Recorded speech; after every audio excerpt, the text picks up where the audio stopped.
fix YouTube keeps pausing or buffering issue.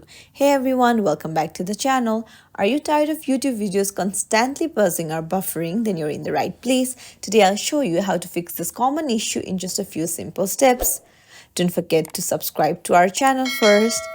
So first things first, open up youtube.com on your browser and then you'll see three dots on the bottom right. Tap on it and then tap on delete browsing data, and then you can select time range or just tap on all time and then tap on browsing data and select it all. Select on browsing history, tabs, cookies, cache images and files, and then tap on confirm and tap on delete data, and then that's it.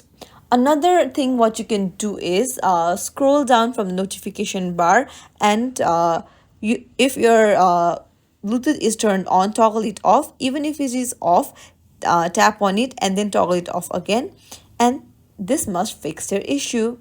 And that's it. If you found this tutorial helpful, don't forget to like and subscribe to our channel for more helpful tips and tricks. Thank you for watching. I'll see you in the next video.